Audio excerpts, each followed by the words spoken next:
جیسے جس طرح سے باطل پرستوں نے اگر کوئی بات کہی ہے تو آپ نے اس کا کاٹ کیا بڑے اچھے انداز میں، جتنے فون کال تھی میں نے آپ کی سب سنی. بہرحال تو کبھی کوئی ایسی بات آ جاتی ہے جس کو سن کے بڑی تکلیف ہوتی ہے، تو میں کچھ آپ سے ضروری بات کرنا چاہ رہا تھا، لیکن آپ نے سوال کر دیا مجھ سے. ٹھیک ہے جناب والا، اب وہ سوال کر دیا تو سنیں، آپ سن لیں. اب وہ سوال کیا تو میں سوال کا جواب دینے لگا، آپ نے وہ سوال پورا نہیں ہوا، آپ نے دوسرا سوال ٹھوک دیا. ٹھیک ہے جناب والا، ہم نے آپ سے کون سا سوال کیا کہ ہم نے تو آپ سے بس اتنا ہی کہا، آپ نے کہا کہ میں نے فلاں مولانا احسان الہی ظہیر صاحب کی میں نے، تو اب اسی کی سن لیں. میں ابھی بتا رہا ہوں آپ کو، وہ سارے جواب آپ کے مل جائیں گے. جناب میں تو کچھ نہیں بول رہا، آپ بول رہے ہو. آپ جو پوچھنا چاہ رہے ہیں اس کا جواب بھی ملے گا آپ کو. میں ابھی خود آپ کو جواب دوں گا. بول لیجیے. تو جب علم غیب کے بارے میں باتیں سنی تو ہم نے کہا کہ بھائی یہ تو قرآن سے کہہ رہا ہے کہ قرآن میں ہے، اللہ نے فرمایا ہے، رسول اللہ نے فرمایا ہے. جناب والا پہلے آپ یہ واضح فرما دیں کہ اہل سنت والجماعت کا علم غیب پر کیا عقیدہ ہے، یہ آپ واضح کر دیں. سنیں اس کے بعد بتا دیں کہ ان کا نظریہ کیا ہے.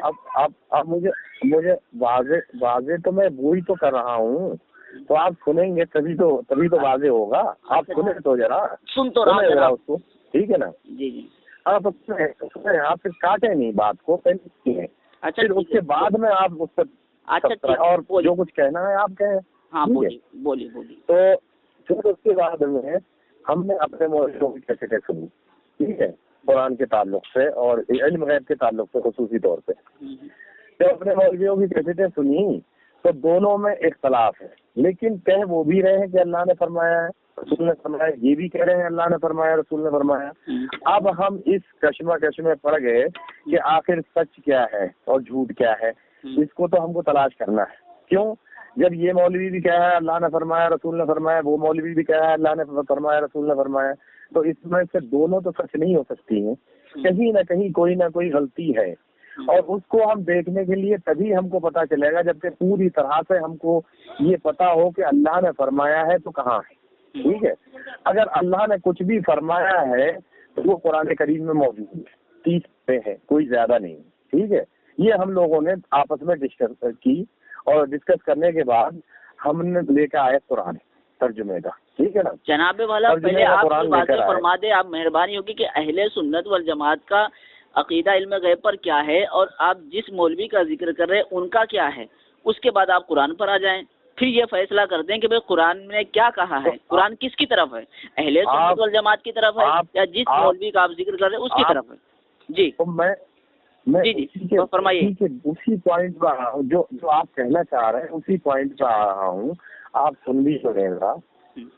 سنیں گے تبھی تو. ہم سن رہے ہیں جناب، ہم آپ کی بات سن رہے ہیں، ہم کچھ بول رہے ہیں، بس یہ چاہتے ہیں آپ یہ بتا دیں کہ اللہ تعالیٰ آپ کو جتنا خیر. اگر کسی سے سوال کیا جاتا ہے تو جب اس کا سوال کا جواب پورا ہو جاتا ہے تب بیچ میں بات کاٹی جاتی ہے. اچھا ٹھیک ہے، بولیے. تو آپ سوال نہ کریں، آپ سوال کرتے رہیں گے تو میں کسی بات کا جواب نہیں دے پاؤں گا. جناب میں تو بس آپ کو یہ کہہ رہا ہوں کہ آپ اس کو واضح کر دیں، اور میں کچھ نہیں کہہ رہا ہوں. ہاں تو میں واضح کروں گا. میں آگے چل کے میں اسی کو واضح کروں گا.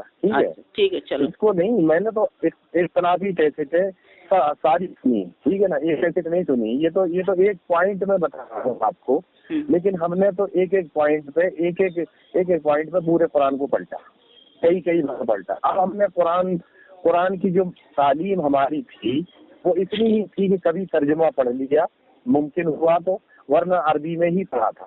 ترجمہ پڑھنے کے لیے کہا گیا تھا کہ بھئی ترجمہ جو ہے آپ نہیں پڑھا کریں، کیونکہ ترجمہ آپ پڑھیں گے تو اس کے لیے بہت بڑے علم کی ضرورت ہوتی ہے. اور عالم ہمارے ساتھ کے کہا کرتے تھے، مولوی لوگ کہا کرتے تھے، عالم لوگ کہا کرتے تھے.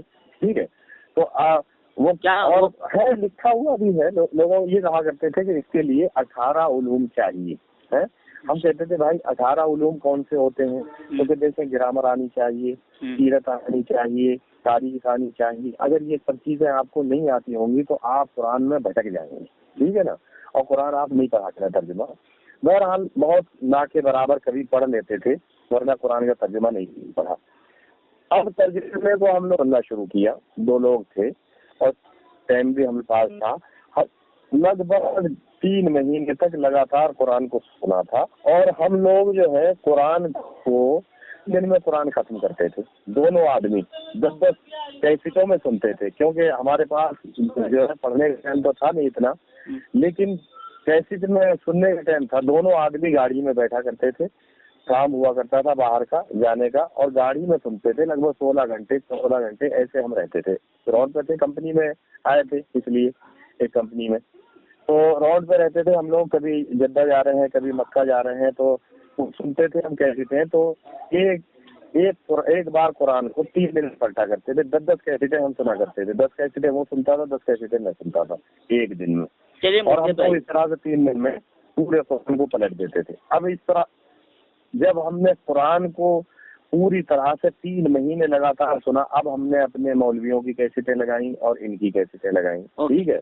اوکے، تو اب بالکل پوری طرح سے کلیئر ہو گیا، کیا کلیئر ہو گیا کہ ایک آدمی بالکل وہی بتا رہا ہے جو قرآن میں ہے، کون بتا رہا ہے، اور دوسرا آدمی گھما رہا ہے، کون گھما رہا ہے اور کون کلیئر بتا رہا ہے، گھما پھرا کے آپ یہاں پر یہ واضح کریں کون گھما رہا ہے کون کلیئر بتا رہا ہے، مثال کے طور پر، ہاں جی کون گھما رہا ہے کون کلیئر بتا رہا ہے، اس کو تو واضح کریں آپ۔ اب آئیں کون گھما رہا ہے کون ایک آدمی نے بتایا بالکل جو قرآن میں ہے، دیکھیں اللہ وحدہ لا شریک کے علاوہ دنیا کا کوئی بھی شخص عالم الغیب نہیں، صرف اللہ ہی عالم الغیب ہے، یہ تو پورے قرآن میں کا اجماعی نظریہ ہے جناب والا، یہ پوری امت کا اجماعی نظریہ ہے، عالم الغیب صرف اللہ تعالیٰ، اب اس کو نوٹ کر لیں آپ، ٹھیک ہے، ٹھیک ہے، صرف اللہ ہے، ہاں عالم الغیب صرف اللہ ہے، الحمدللہ، اچھی بات ہے، ختم بات یہاں پہ، اب آگے آئیے، ہاں چلیے بولیے۔ جی ہاں، اب ہمارے یہاں ہم لوگ جو کہا کرتے تھے، ہم یہ کہا کرتے تھے کہ ہمارے نبی اللہ نبی عالم ہے، اللہ بھی عالم ہے، اور نبی کریم صلی اللہ علیہ وسلم بھی غیب کا علم رکھتے ہیں، سارا علم غیب نبی صلی اللہ علیہ وسلم کو ہے، نبی صلی اللہ علیہ وسلم کو ہے، یہاں تک کہ ما کانا وما یکون کا علم بھی اللہ وحدہ لا شریک کے علاوہ ہمارے نبی صلی اللہ علیہ وسلم کو ہے، ٹھیک ہے نا، ما کانا وما یکون کا علم اللہ کے سوا، اور یہی ہمارا نظریہ تھا۔